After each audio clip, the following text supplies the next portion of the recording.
السلام علیکم ورحمۃ اللہ وبرکاتہ۔ اس کے چہرے پر ایک خوبصورت مسکان تھی۔ وہ محب کے کمرے میں بیٹھی اپنے آپ کو بہت خوش نصیب تصور کر رہی تھی۔ اس پہر وہ لال جوڑے میں تھی جو دلہن کی شان ہوتا ہے، مگر اسے معلوم ہی نہیں تھا آج کا یہ لال جوڑا اس کے لیے کفن ثابت ہونے والا تھا۔ اسے شدت سے محب کا انتظار تھا۔ آج اس نے اپنی محبت کو حاصل کر لیا تھا۔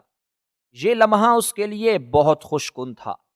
وہ پوری برادری کے خلاف گئی تھی، اپنے منگیتر کو دھوکہ دیا تھا، اپنے بابا جان کے آگے کھڑی ہو گئی تھی صرف محب کو پانے کے لیے، اور آج اسے پا کر وہ ہواؤں میں تھی، مگر اسے معلوم ہی نہیں تھا کہ وہ عرش سے زمین پر گرنے والی ہے۔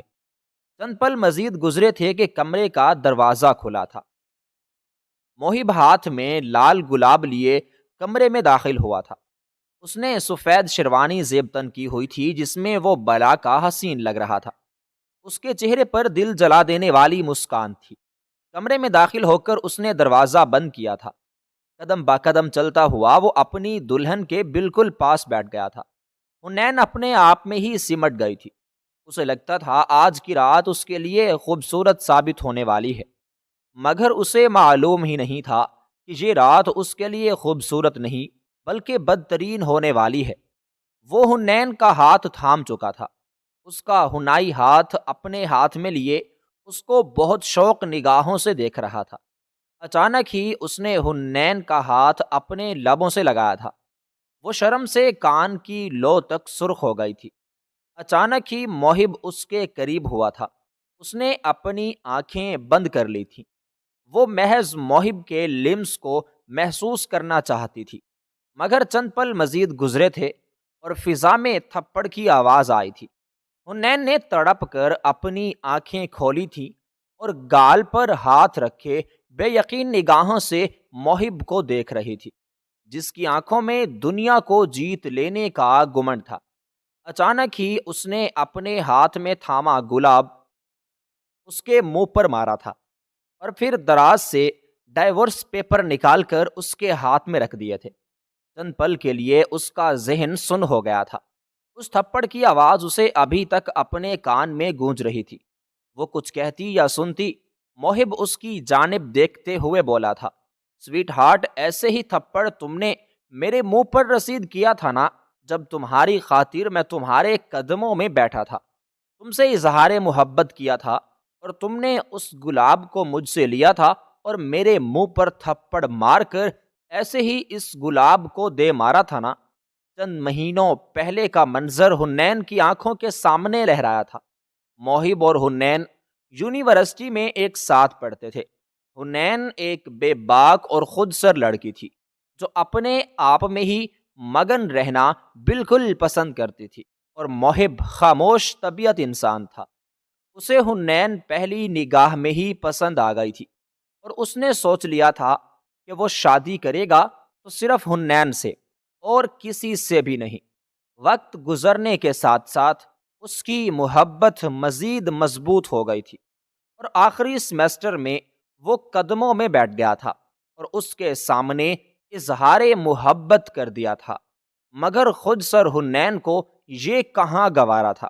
اس نے فوراً ہی اس کی آنکھوں کی توہین کی تھی اور اسی پل محب کی محبت نفرت میں تبدیل ہو گئی تھی، اور اس نے تہیہ کر لیا تھا کہ میں مرتا مر جاؤں گا لیکن اس لڑکی کو معاف نہیں کروں گا۔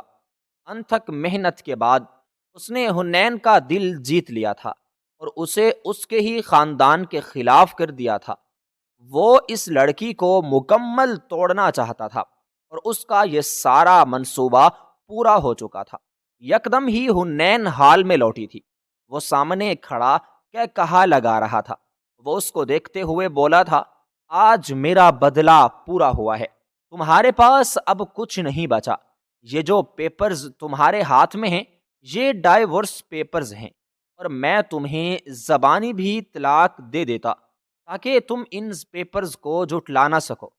میں محب عالم اپنے پورے ہوش و حواس میں اپنی پیاری محبوبہ حنین صدیقی کو طلاق دیتا ہوں۔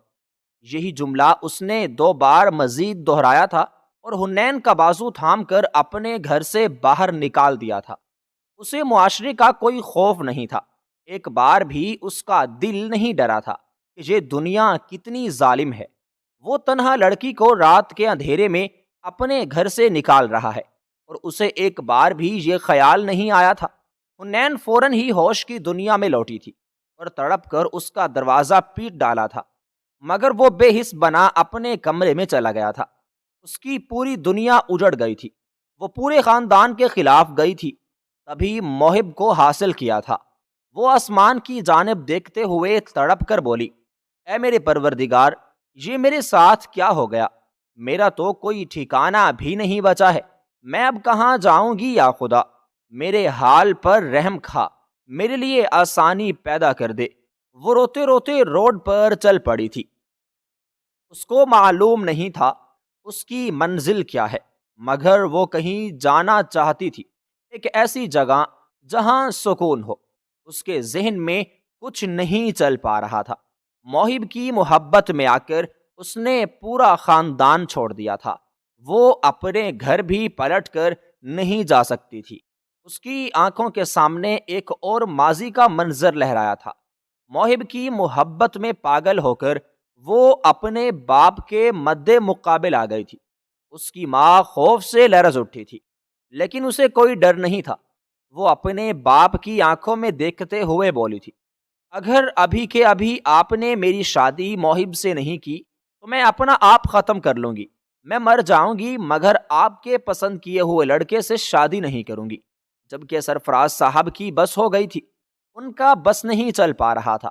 وہ اپنی بیٹی کا منہ تھپڑوں سے لال کر دیں، مگر وہ بیٹیوں پر ہاتھ اٹھانے کے قائل نہیں تھے۔ وہ حنین کی جانب دیکھتے ہوئے بولے، اگر آپ نے موہب سے شادی کی تو یاد رکھنا حنین، ہم آپ سے کوئی واسطہ تعلق نہیں رکھیں گے۔ ہمارے خاندان سے آپ کے تمام رشتے ٹوٹ جائیں گے۔ آپ اپنی زندگی میں مگن ہو جائیں گے اور ہم اپنی۔ اگر منظور ہے تو ہم موہب عالم سے آپ کا نکاح پڑھا دیتے ہیں اور سادگی سے رخصتی دے دیتے ہیں۔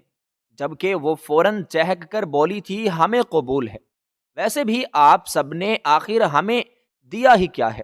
ہم اپنی محبت کے ہو جائیں، یہی ہمارے لیے کافی ہے۔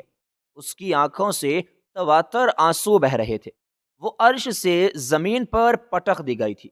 اپنے باپ کے روبرو کھڑے ہو کر اس نے ان کی تذلیل کی تھی، اور اس رب تعالی نے اسے سزا دے دی تھی۔ بے شک جو بچے ماں باپ کی حکم عدولی کرتے ہیں، قدرت ان کے ساتھ ایسا ہی کرتی ہے۔ وہ مزید آگے بڑھی ہی تھی کہ اسے دور سے گاڑی اپنے قریب آتی ہوئی نظر آئی تھی۔ رات کے 12 بج رہے تھے۔ جس روڈ پر وہ چل رہی تھی وہ روڈ سنسان ہو رہا تھا، اور ایسے میں کسی گاڑی کا آنا کسی خطرے کی علامت تھا۔ وہ ڈر گئی تھی، اس کی آنکھوں میں خوف تھا۔ آخر کو اس کی عمر تھی ہی کتنی جو وہ حالاتوں کا بآسانی مقابلہ کر لیتی۔ وہ دل ہی دل میں درود شریف پڑھتے ہوئے آگے بڑھتی جا رہی تھی کہ اچانک ہی ایک گاڑی اس کے قریب آ کر رکی تھی۔ اس نے ڈر کر آنکھیں میج لی تھی، ہاتھ کو مٹھی کی صورت میں بند کیے۔ وہ تیز آواز میں درود شریف کو پڑھنے لگی تھی۔ اس کا تو جسم ہولے ہولے لرز رہا تھا، لیکن اچانک ہی اپنے قریب سے آنے والی آواز کو سن کر ایسا محسوس ہوتا تھا جیسے قدموں تلے سے زمین نکل گئی ہو۔ سامنے کوئی اور نہیں بلکہ اس کا منگیتر کھڑا ہوا تھا۔ اس نے پٹ سے آنکھیں کھولی تھیں۔ احتشام کی آنکھوں میں سوال تھا۔ وہ اس پہر لال جوڑے میں تھی، اس کو تو اپنے سسرال ہونا چاہیے تھا۔ ایسے کئی سارے سوالات احتشام کے دماغ میں گردش کر رہے تھے۔ وہ کچھ کہتی اس سے پہلے ہی اس کی آنکھوں کے سامنے سے اندھیرا چھانے لگا تھا۔ ایک کے بعد ایک دھچکا لگتا جا رہا تھا۔ وہ اب ہوش و حواس سے بیگانہ ہو کر احتشام کی باہوں میں ہی جھول گئی تھی۔ اس کی آنکھوں میں الجھن آئی تھی۔ وہ فوراً پریشان ہو گیا تھا۔ اگر وہ اسے لے کر اس کے گھر جاتا تو مزید مسائل پیدا ہوتے۔ اسے معلوم تھا چاچو کبھی اسے معاف نہیں کریں گے۔ ابھی وہ ان کے گھر سے ہی آ رہا تھا۔ سرفراز صاحب کی طبیعت بہت خراب ہو گئی تھی۔ جس کی وجہ سے وہ ان کے پاس تھا اور وہ مسلسل ایک بات ہی گردان کر رہے تھے: مجھے اس لڑکی سے کوئی سروکار نہیں ہے، مجھے اس سے نفرت ہے، اور میں دوبارہ کبھی اس کی شکل دیکھنا بھی ضروری نہیں سمجھوں گا۔ آج سے وہ میرے لیے مر چکی ہے، اس نے میری عزت کا کوئی پاس نہیں رکھا، میری بات کا اس نے کوئی مان نہیں رکھا، آج سے میرا اس سے کوئی تعلق واسطہ نہیں ہے۔ کچھ سوچ کر اس نے گاڑی اپنے گھر کی جانب موڑ لی تھی۔ اسے معلوم تھا اس کا باپ ایک سخت گیر انسان ہے، وہ کسی کی غلطی کو معاف نہیں کرتا، وہ خود بھی ایسا تھا۔ اس پہر برابر میں بیٹھی اس لڑکی سے اسے شدید قسم کی نفرت محسوس ہو رہی تھی، جس کی وجہ سے پورا خاندان تکلیف میں مبتلا تھا، مگر وہ ایک عزت دار انسان تھا، ایک غیرت مند شخص تھا۔ وہ کبھی بھی اپنے گھر کی عزت کو اس طرح روڈ پر تنہا نہیں چھوڑ سکتا تھا، اور نہ جانے اس کے ساتھ ایسا کیا ہوا تھا جو وہ رات کے پہر سڑکوں پر لال جوڑے میں گھوم رہی تھی۔ چند پل کی مسافت طے کرنے کے بعد اس کا گھر آ گیا تھا۔ گاڑی پورچ میں کھڑی کر کے اس نے حنین کو اپنی باہوں میں اٹھایا تھا اور اندر کی جانب بڑھا تھا۔ سامنے لاؤنج میں ہی اس کی ماں اور اس کا باپ بیٹھے ہوئے تھے۔ اس کو آتا دیکھ اور ساتھ میں حنین کو دیکھ وہ پریشان ہو گئے تھے۔ کچن سے نکلتی اس کی بہن بھی اپنی جگہ کھڑی رہ گئی تھی۔ اس نے آتے ساتھ ہی حنین کو صوفے پر لٹھایا تھا اور اپنی بہن کو آواز دے کر پانی لانے کا حکم دیا تھا۔ اس کی ماں فوراً ہی حنین کے قریب آئی تھی اور پریشان کن لہجے میں بولی تھی: کیا ہوا احتشام، سب خیریت ہے؟ یہ بے ہوش کیوں ہو گئی اور یہ یہاں؟ وہ ان کے تمام سوالوں کو نظر انداز کیے اپنی بہن کے ہاتھ سے پانی لے چکا تھا۔ چند چھینٹے پانی کے مارنے کے بعد اس نے ڈاکٹر کو احتیاطاً کال کر دی تھی۔ پانی کے چھینٹے لگتے ہی وہ موندی موندی آنکھیں کھول کر اٹھ بیٹھی تھی۔ چند پل کے لیے اس کا دماغ بالکل بند ہو گیا تھا۔ اسے سمجھ نہیں آ رہا تھا کہ وہ اس پل کہاں موجود ہے۔ تھوڑی دیر جب دماغ بیدار ہوا اور تمام مناظر ایک ایک کر کے اس کی آنکھوں کے سامنے آئے، وہ فوراً ہی ہوش کی دنیا میں لوٹی تھی۔ نگاہیں گھما کر ارد گرد دیکھا تو ایک پل کے لیے سکون کا سانس خارج کیا تھا۔ بے شک اس گھر کے مکین اس سے نفرت کرتے تھے، مگر وہ اپنے خاندان میں تھی، یہی چیز باعث سکون تھی۔ اس کو اٹھتا دیکھ احتشام سامنے صوفے پر ٹانگ رکھ کر بیٹھ چکا تھا اور کبیر صاحب بھی اس کے برابر میں بیٹھ گئے تھے۔ محض تائی اماں ہی اس کے قریب تھی اور اس کی بہن عائشہ۔ احتشام حنین کو دیکھتے ہوئے سوالیہ لہجے میں بولا: آدھی رات کو اکیلی سنسان سڑک پر کیا کر رہی تھی؟ موہب کہاں ہے؟ اس کا لہجہ حد درجہ سخت تھا۔ اس کا سوال سن کر اس کی آنکھوں میں آنسو آ گئے تھے۔ وہ اپنے سر پر دوپٹہ درست کرتے ہوئے ان سب کے سامنے رو پڑی تھی۔ کبیر صاحب، تائی اماں اور عائشہ تینوں ہی ہلکان ہوئے تھے، مگر احتشام کو کوئی فرق نہیں پڑا تھا۔ وہ اپنی جگہ سے ٹس سے مس نہیں ہوا تھا۔ اس کی اماں فوراً اس کے قریب بیٹھی تھی، اس کو اپنے سینے سے لگایا تھا اور حوصلہ دیتے ہوئے بولی تھی: نہ میری بچی، رو مت، اللہ بہتر کرے گا۔ جبکہ احتشام یکدم غصے سے دھاڑا تھا: لڑکی، آواز نہیں آ رہی تمہیں میری؟ کیا پوچھا ہے میں نے تم سے؟ آدھی رات کو سڑک پر کیا کر رہی تھی؟ ہماری عزت کا جو جلوس تم نے نکالا ہے وہ کم تھا جو اب تم آدھی رات کو بھی سڑک پر بھٹکتی پھرو گی؟ اس کے لہجے میں آگ جیسی تپش تھی۔ کبیر صاحب پیچھے ہو کر بیٹھ گئے تھے۔ انہیں معلوم تھا احتشام اس لڑکی کو آرام سے جانے ہرگز نہیں دے گا۔ اس کی کتنی بدنامی ہوئی تھی، اس بات سے وہ بخوبی واقف تھے۔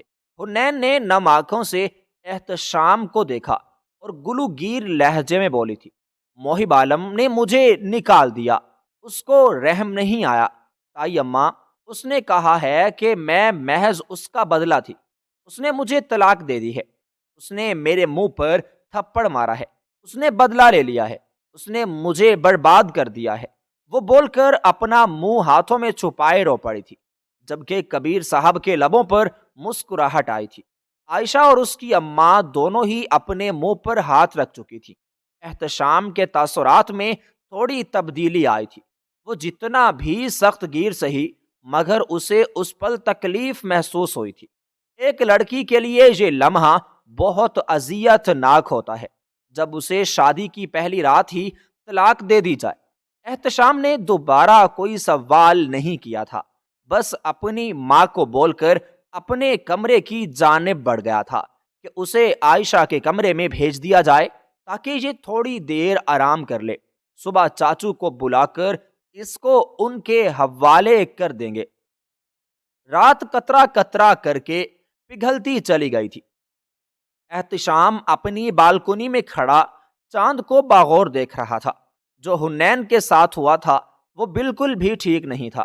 موہب عالم نے ٹھیک نہیں کیا تھا۔ اسے حنین سے کوئی دلی وابستگی نہیں تھی۔ اس کا رشتہ بچپن سے طے تھا، اس لیے وہ خاموش تھا، اور پھر اپنے سے منسلک کسی اور کی ہو گئی تھی تب اسے تھوڑی تکلیف ہوئی تھی، مگر آج حنین کو روتا دیکھ نہ جانے دل میں ایک درد کی ٹھیس اٹھی تھی۔ کیا وہ لڑکی اس کے لیے عزیز تھی یا پھر کوئی اور بات تھی؟ کچھ تھا جو بہت عجیب تھا۔ اگلے دن کا سورج نئی مصیبتوں کے ساتھ روشن ہوا تھا۔ رات کو ہی کبیر صاحب نے سرفراز صاحب کو فون پر ایک ایک بات بتا دی تھی، جبکہ سرفراز صاحب خاموش ہو گئے تھے۔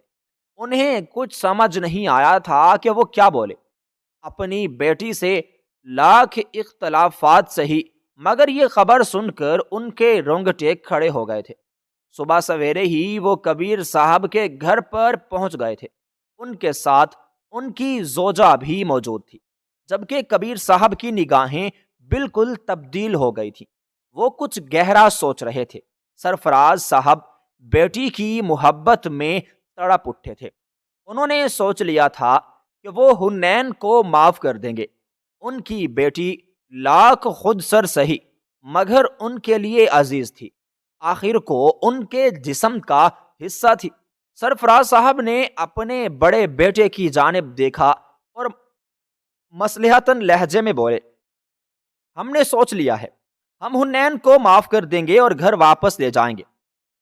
جو بھی ہے، اولاد سے غلطی ہو جاتی ہے، ماں باپ اپنی اولاد کو نہیں سمجھیں گے تو پھر کون سمجھے گا؟ جبکہ سرفراز صاحب کی بات سن کر کبیر صاحب نے سر نفی میں ہلایا تھا۔ ان کی جانب دیکھتے ہوئے بولے تھے، اگر اولاد کو سبق نہ سکھایا جائے تو وہ باغی ہو جاتی ہے۔ اگر آج تم اسے آسانی سے معاف کر دو گے تو پھر وہ دوبارہ یہی غلطی کرے گی، اسی لیے اس کو موقع نہ دو۔ ہم ابھی کے ابھی حنین کا نکاح احتشام کے ساتھ کروانا چاہتے ہیں اور وہ بطور بہو ہمارے گھر میں رہے گی۔ تمہیں کوئی اعتراض ہے؟ سرفراز صاحب حیران رہ گئے تھے۔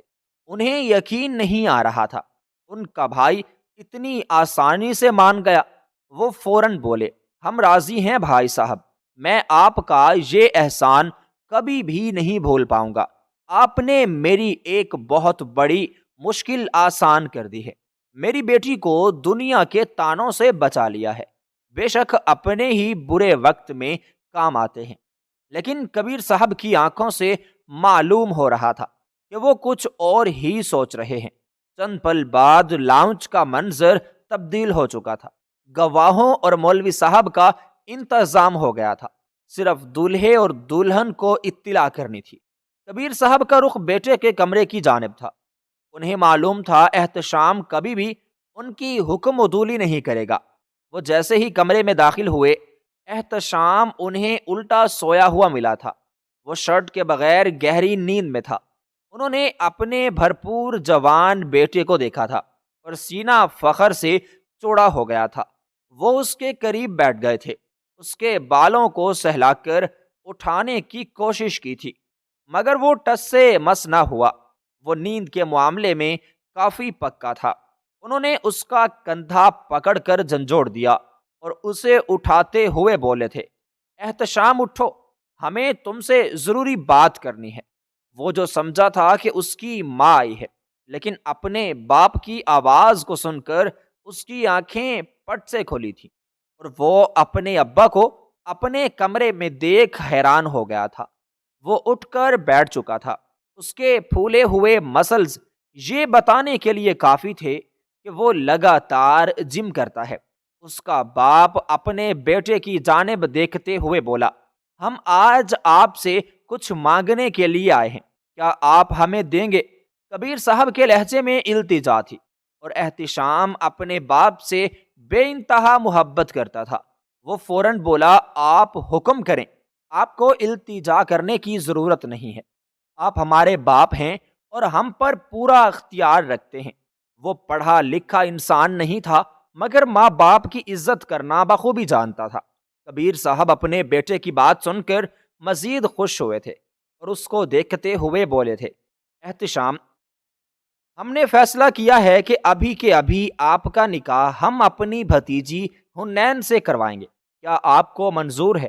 وہ جو اپنے باپ کی بات بہت غور سے سن رہا تھا یکدم اچل پڑا تھا اور ان کی جانب دیکھتے ہوئے بولا تھا، کل رات اس کی طلاق ہوئی ہے، 3 مہینے 10 دن اسے عدت کرنی ہے اور ابھی میرا نکاح آپ اس سے کروانا چاہتے ہیں؟ کیا بول رہے ہیں بابا آپ؟ اس کے لہجے میں حیرت کا عنصر موجود تھا، جبکہ کبیر صاحب اپنے بیٹے کو دیکھ کر بولے تھے، ان دونوں کے درمیان میاں بیوی کا کوئی رشتہ قائم و دائم نہیں ہوا ہے، اس کی کوئی عدت نہیں بنتی ہے۔ آپ ہمیں محض اتنا بتائیے کہ آپ نکاح کے لیے تیار ہیں یا نہیں، یا پھر آپ ہماری حکم عدولی کریں گے۔ آپ تو کہتے ہیں نا کہ ہمیں التجا نہیں کرنی بلکہ آپ کو حکم دینا ہے، تو احتشام کبیر، ہم آپ کو حکم دیتے ہیں کہ آپ ابھی کے ابھی ہماری بھتیجی حنین سے نکاح کریں گے اور آپ اس کے لیے کوئی اعتراض نہیں دکھائیں گے۔ وہ جو کچھ اور ہی سوچے بیٹھا تھا، اپنے باپ کی بات کو سن کر اس کے رونگٹے کھڑے ہو گئے تھے۔ وہ حنین کو قبول نہیں کرنا چاہتا تھا، وہ موہب عالم کو سزا دلوانا چاہتا تھا، مگر اپنے باپ کی بات سن کر وہ بے بس ہو گیا تھا اور خاموشی سے سر اس بات میں ہلا دیا تھا، جبکہ حنین کی اماں اس تک ان کے بڑوں کا پیغام پہنچا چکی تھی۔ حنین اس بار بالکل خاموش تھی، اس کے پاس کہنے کو کچھ نہیں بچا تھا، وہ بے بس تھی۔ اپنی مرضی کر کے وہ ایک بار غلطی کر چکی تھی، اب دوبارہ اس کو اپنوں کا ساتھ ملا تھا، وہ اب چاہ کر بھی یہ غلطی دہرانا نہیں چاہتی تھی۔ چند پل کا کھیل تھا، حنین صدیقی حنین احتشام بن گئی تھی۔ ایجاب و قبول کا مرحلہ لانچ میں ہی طے پایا تھا، نکاح ہوتے ہی تمام لوگ رخصت ہو گئے تھے۔ سرفراز صاحب نے ایک قہر آلود نگاہ حنین پر ڈالی تھی جو کسی بت کی مانند بیٹھی ہوئی تھی۔ نکاح ہوتے وقت بھی اس کے تاثرات تبدیل نہیں ہوئے تھے، وہ کسی غیر مرئی نقطے کو گھور رہی تھی۔ کل رات سے اب تک جو اس کے ساتھ ہو چکا تھا وہ اسے مکمل طور پر توڑ گیا تھا۔ پورے خاندان کے لیے وہ قابل نفرت بن گئی تھی، مگر ایک شخص تھا جو اسے رحم کی نگاہوں سے دیکھ رہا تھا۔ احتشام کی نگاہیں اس کے خوبصورت چہرے پر ہی مرکوز تھیں۔ متناسب جسم کی مالک وہ بے حد خوبصورت تھی۔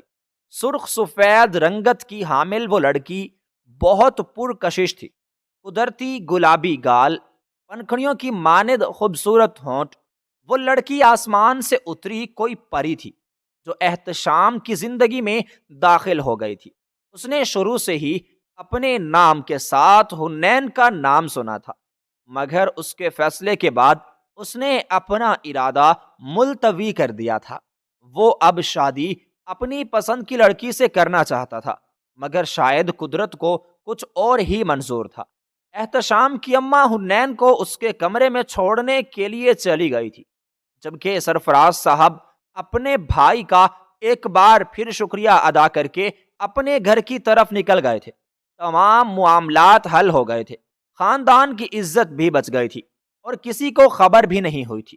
کبیر صاحب کا ارادہ تھا کہ وہ ایک بڑے پیمانے پر ولیمہ کر کے سب کو اطلاع کریں گے کہ رخصتی سادگی سے ہو گئی تھی۔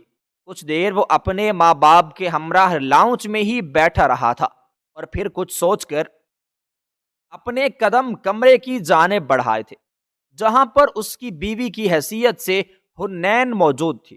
وہ کمرے میں داخل ہوا تو وہ بستر پر منہ دیے رو رہی تھی۔ اس کی سسکیاں پورے کمرے میں گونج رہی تھی۔ احتشام وہیں دروازے کے پاس کھڑا ہو گیا تھا۔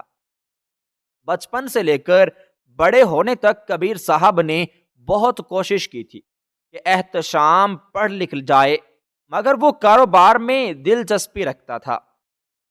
اس کی ماں کی خواہش تھی کہ ان کا بیٹا افسر بنے، مگر اس نے دلچسپی دکھائی ہی نہیں تھی۔ وہ شروع سے ہی کاروباری معاملات حل کرنے کا عادی تھا اور اپنے باپ کے ساتھ ہی فیکٹری کو سنبھال رہا تھا۔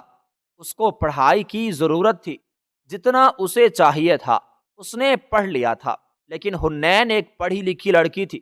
اس نے ماسٹرز کیا تھا اور آگے بھی پڑھنے کا ارادہ رکھتی تھی، مگر حالات کے ہاتھوں وہ دھوکا کھا گئی تھی۔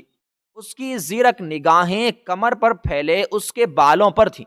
وہ قدم با قدم چلتا ہوا حنین کے پاس آیا تھا۔ کمرے میں کسی کی موجودگی محسوس کر کے حنین اٹھ بیٹھی تھی اور سامنے اپنے اتنے قریب احتشام کو دیکھ اس کی جان لبوں پر آئی تھی۔ اسے لگا تھا احتشام بھی موہب کی طرح اس کے چہرے پر تھپڑ رسید کرے گا۔ اس نے ڈر کر اپنی آنکھیں میچ لی تھیں، جیسے کبوتر اپنی آنکھیں بند کر لیتا ہے۔ یہی حال حنین کا تھا، مگر اچانک ہی اسے اپنے گال پر ٹھنڈا ٹھنڈا لمس محسوس ہوا تھا۔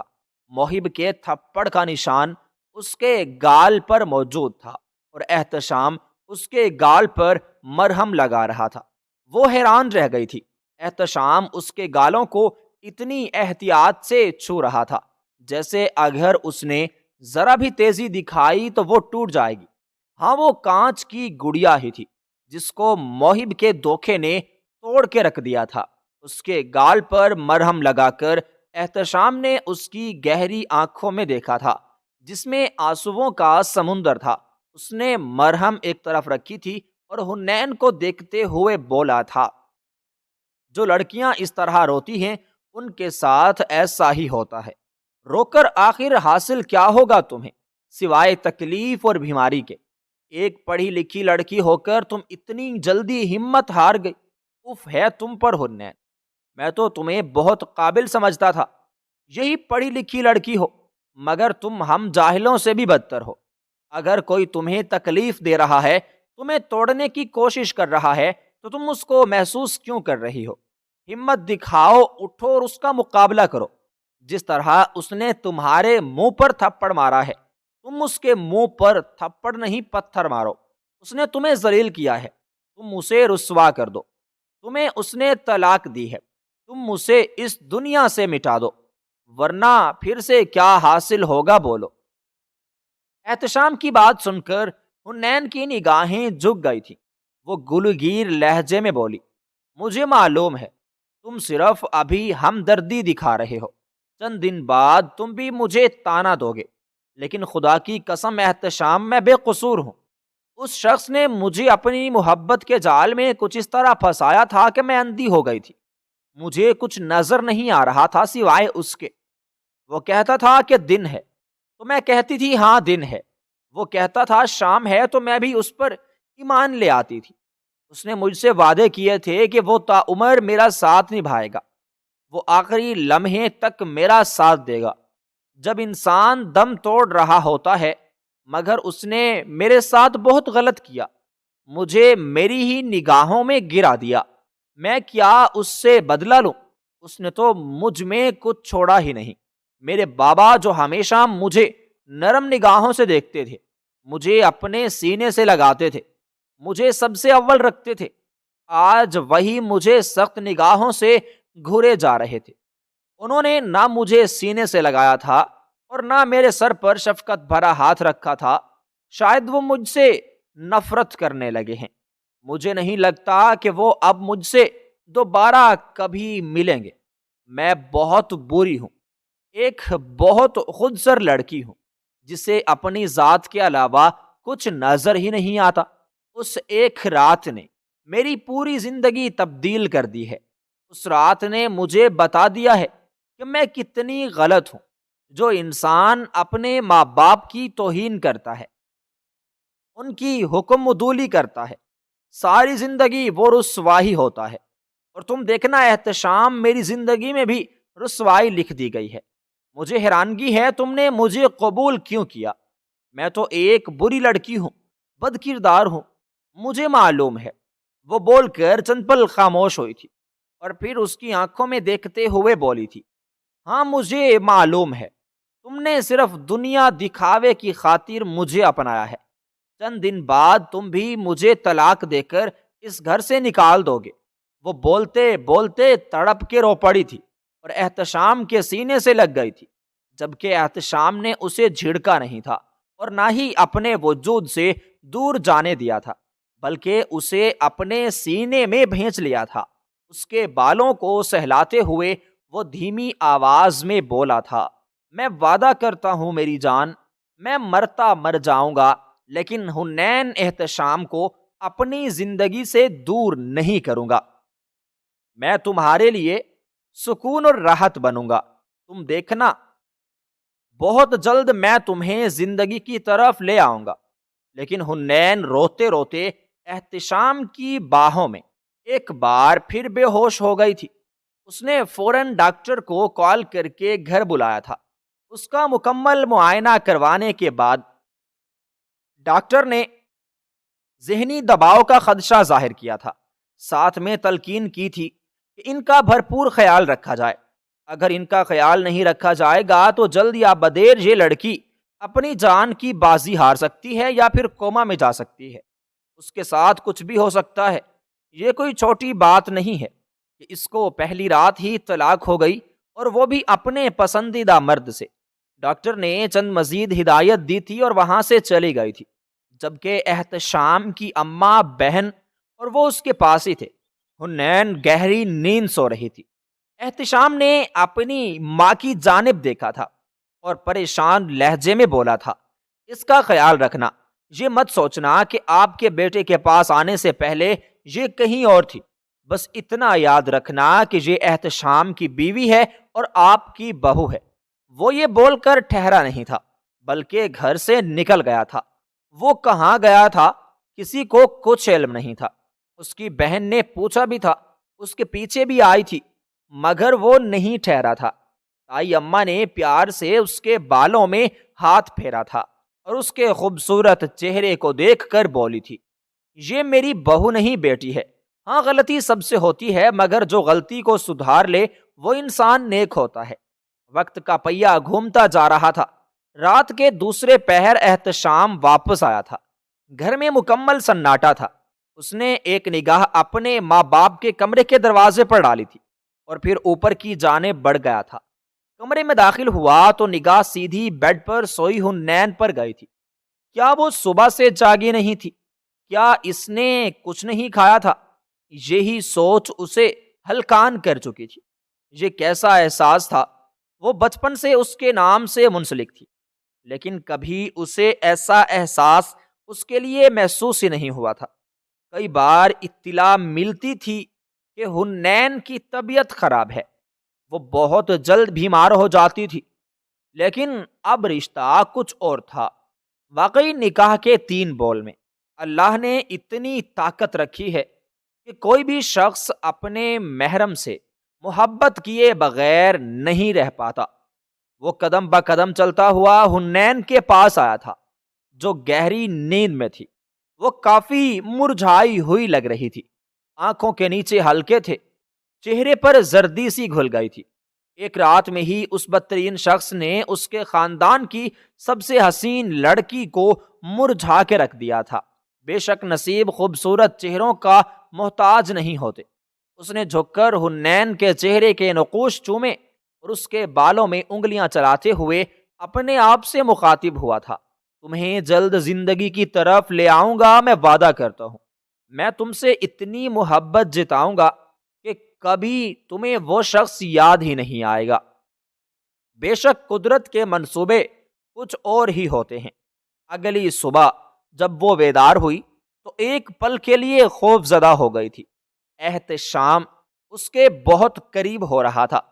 کیا وہ رات بھر اس کے پاس تھا؟ کیا وہ رات بھر اس کے لیے جاگتا رہا تھا؟ اس کے دل نے فوراً ہی نفی کی تھی۔ اسے معلوم تھا احتشام بھی اس کے باپ اور تایا کی طرح سخت گیر تھا۔ اسے معلوم تھا احتشام عام مردوں کی طرح تھا، اپنی بہن پر غصہ کرنے والا، اسے پردے میں رکھنے والا۔ وہ جب بھی ان کے گھر ملنے کے لیے آتا تھا تو نہ اس کی بہن سے بات کرتا تھا اور نہ ہی اس سے۔ اگر وہ پڑھا لکھا انسان ہوتا تو کبھی ایسی سوچ اس کی نہ ہوتی۔ وہ گھبرا کر پیچھے ہٹ گئی تھی۔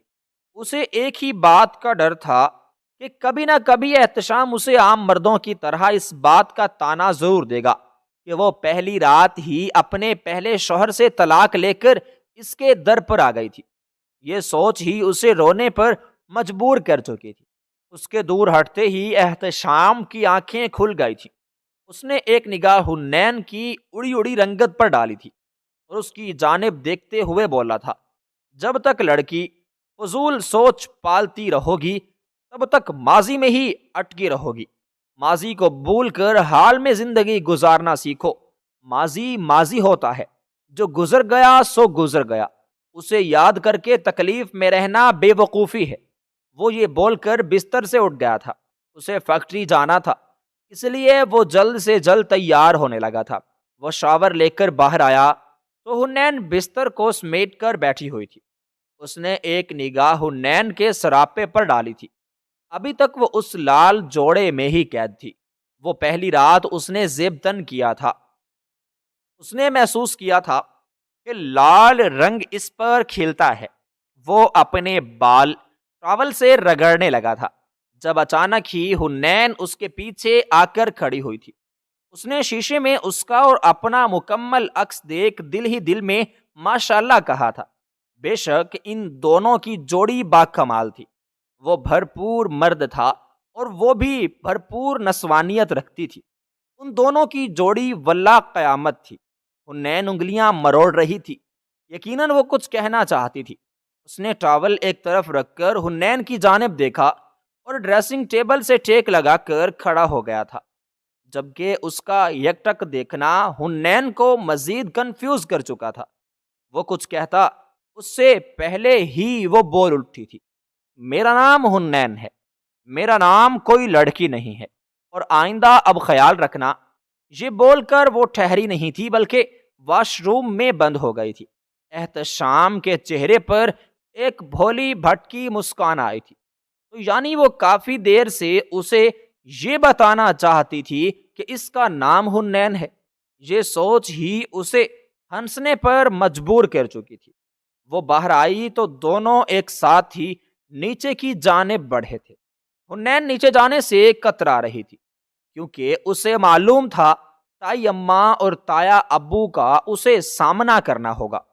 اس رات کے بعد اسے کل تک دن کوئی ہوش نہیں تھا، مگر اب اس کی طبیعت کچھ بحال ہو گئی تھی اور تھوڑا بہت احتشام کا ہاتھ بھی اس میں شامل تھا۔ وہ بہت آرام سے حنین کو ڈیل کر رہا تھا۔ وہ چاہتا تو بے وجہ اس پر التزام تراشی کرتا، اسے تانے دیتا، اس پر غصہ کرتا، چلاتا، مگر اس نے ایسا کچھ نہیں کیا تھا۔ ہاں، وہ پڑھا لکھا انسان نہیں تھا مگر اس میں انسانیت موجود تھی۔ اس کو دنیا کا ڈھنگ نہیں تھا مگر اسے معلوم تھا عورت کی عزت کیا ہوتی ہے، محرم اور نہ محرم کیا ہوتا ہے۔ وہ دونوں نیچے آئے تو ناشتہ پہلے ہی ملازم میز پر سجا چکے تھے۔ اس کے بابا سربراہی کرسی پر بیٹھے شاید احتشام کا انتظار ہی کر رہے تھے۔ اس نے قریب آ کر اپنے باپ اور اپنی ماں کو سلام کیا تھا، اپنی بہن کے ماتھے پر ایک محبت بھرا بوسہ دیا تھا اور حنین کے لیے کرسی بھی گھسیٹی تھی۔ حنین کے لیے تمام مناظر حیران کن تھے۔ اس کے بھی بھائی تھے، اس کے بھی بابا تھے، مگر نہ اس کا بھائی کبھی اپنی بہن کے لیے اس طرح کرتا تھا اور نہ ہی موہب کو اس نے کبھی اپنے لیے اتنا کچھ کرتے دیکھا تھا۔ اس نے بیٹھتے ساتھ ہی حنین کے لیے ناشتہ پلیٹ میں نکالا تھا اور اسے تاکید کی تھی کہ مکمل کھائے۔ وہ خاموشی سے کھانا تناول کرنے لگا تھا۔ وہ مسلسل تایا ابو کی نگاہیں اپنے وجود پر محسوس کر رہی تھی۔ اچانک ہی ناشتے کی میز پر احتشام کی آواز گونجی تھی۔ بابا ناشتہ کریں، حنین کو کیوں گھور رہے ہیں؟ اس کی ہتھیلی میں تری اتر آئی تھی۔ وہ اس کی ہر گھبراہٹ کو اتنی باریک بینی سے دیکھ رہا تھا۔ یہ تمام حالات اس کی سمجھ سے بالا تر تھے، جبکہ اس کے باپ نے ہنکار بھرا تھا اور احتشام کی جانب دیکھتے ہوئے بولا تھا، اس لڑکی کو سمجھا دینا، اس گھر کے کچھ قاعدے قانون ہیں، اگر اس نے ان کی پاسداری نہیں کی تو ہمیں اچھی طرح اس کو سمجھانا آتا ہے۔ جو اس نے گل کھلایا ہے اس کو غنیمت ماننا چاہیے کہ ہم نے اسے اپنا لیا، ورنہ اس لڑکی کی اتنی اوقات نہیں ہے۔ حنین کی آنکھوں میں نمی اتری تھی۔ جس بات کا اسے ڈر تھا وہ ہونا شروع ہو چکا تھا۔ آج تایا ابو بول رہے تھے، کل کو تائی امی بولتی، پھر عائشہ اور پھر احتشام۔ یہ سوچ ہی اس کی جان لینے کے لیے کافی تھا، مگر اچانک ہی احتشام نے اس کے گرد ایک مضبوط حصار بنایا تھا اور اپنے باپ کی جانب دیکھتے ہوئے بولا تھا، بابا میں آپ کی بہت عزت کرتا ہوں، آپ کے لیے جان حاضر ہے، مگر میری بیوی کو ایسی باتیں کہنے کا حق میں کسی کو نہیں دیتا۔ یہ میری ہے اور اب اس کی ہر بات مجھ سے منسلک ہے۔ آپ اس کی ذات کو نشانہ نہیں بنا سکتے، وہ اس کا ماضی تھا اور میں ماضی خریدنے کا عادی نہیں ہوں۔ میں یہاں بیٹھے آپ تینوں نفوس کو یہ بات کہتا ہوں کہ میری بیوی سے آپ لوگ اس کے ماضی کے حوالے سے کوئی بات نہیں کریں گے۔ یہ حال میں میرے پاس آئی تھی تو آپ لوگ اس کو حال میں دیکھیں، اس کا ماضی دیکھنے کی آپ لوگوں کو ضرورت نہیں ہے۔ یہ میری ہے اور مجھے بے حد عزیز تر ہے۔ یہ بول کر وہ حنین کی جانب متوجہ ہوا تھا، اسے ٹھیک طرح ناشتہ کرنے کی تلقین کی تھی، جبکہ حنین کی آنکھوں سے آنسو بہنا شروع ہو گئے تھے۔ یہ کیا ہو رہا تھا؟ اسے کچھ سمجھ نہیں آ رہا تھا۔ وہ جس پل موہب کے گھر سے نکلی تھی وہ سمجھی تھی کہ اب سب کچھ ختم ہو گیا ہے، اس کی دنیا اجڑ چکی ہے، اس کے پاس کچھ نہیں بچا ہے، یہ معاشرہ اسے جینے نہیں دے گا۔ مگر اپنی قدرت کے انصاف پر وہ حیران رہ گئی تھی۔ وہ نماز کی پابند تھی، بعض اوقات تہجد بھی ادا کیا کرتی تھی۔ اس کا رب اس بات کا اسے صلہ دے رہا تھا۔ یہ سوچ آتے ہی وہ ناشتے کی میز سے اٹھ گئی تھی اور سیدھا کمرے میں آئی تھی۔ وضو بنا کر شکرانے کے نوافل ادا کیے تھے اور سجدہ ریز ہو گئی تھی۔ احتشام کی آنکھوں میں پریشانی آئی تھی، وہ بھی اپنا ناشتہ چھوڑ کر کمرے میں آیا تھا اور اسے سجدے میں دیکھ اس کے چہرے پر مسکان آئی تھی۔ اس نے بھی اس کے ساتھ مل کر شکرانے کے نوافل ادا کیے تھے۔ وقت دھیرے دھیرے گزرنے لگا تھا۔ ان کے خاندان میں محض کبیر صاحب ایسے تھے جو اکثر اوقات حنین کی ذات کو نشانہ بنا لیتے تھے، مگر ہر بار احتشام اس کے ساتھ کھڑا ہوتا تھا اور دنیا کے سامنے حق سے اسے اپنا کہتا تھا۔ چند دن بعد ہی بڑے پیمانے پر اس کا ولیمہ منعقد کیا گیا تھا اور کئی لوگ دولہے کے روپ پر احتشام کو دیکھ حیران ہوئے تھے۔ جس طرح وہ اپنی زوجہ کا خیال رکھ رہا تھا، اپنے ہی ہاتھوں سے اسے کھانا بھی کھلا رہا تھا، اس کا شرارہ پکڑ کے چل رہا تھا۔ لوگ حنین کی قسمت پر رشک کر رہے تھے۔ نکاح کے بعد جو احتشام اچانک غائب ہوا تھا وہ سیدھا موہب کے پاس گیا تھا، اس کو سزا کروائی تھی۔ دھوکہ دینے کے جرم میں اس نے اپنے کچھ ذرائع سے موہب کو 3 سال بامشقت قید کروائی تھی اور ساتھ میں 50 لاکھ کا جرمانہ لگوایا تھا۔ وہ کوئی عام انسان نہیں تھا، ایک بزنس مین تھا جس کی بہت پہنچ تھی۔ وقت دھیرے دھیرے گزرنے لگا تھا۔ جس طرح اس کی قسمت پر رشک کر رہے تھے لوگ، اب حنین بھی حیران ہو جاتی تھی۔ وہ تو سمجھی تھی کہ احتشام پڑھا لکھا نہیں ہے، وہ کبھی بھی اسے اپنی بیوی نہیں تسلیم کرے گا بلکہ غلاموں کی طرح ٹریٹ کرے گا، لیکن جہاں الٹی گنگا بہہ رہی تھی۔ چند دن بعد ہی احتشام نے اسے کہا تھا کہ تم اپنی پڑھائی دوبارہ شروع کرنا چاہتی ہو تو میں تمہارے ساتھ ہوں، مگر حنین نے منع کر دیا تھا۔ اس کا کہنا تھا کہ وہ اب اپنا گھر بسانا چاہتی ہے، اس کے ساتھ ایک اچھی زندگی گزارنا چاہتی ہے۔ بے شک جو لوگ محض انسان کو دیکھ کر اس کی شخصیت کو جان لیتے ہیں وہ لوگ ہمیشہ دھوکہ کھاتے ہیں، کیونکہ بعض اوقات آنکھوں دیکھا سچ نہیں ہوتا ہے۔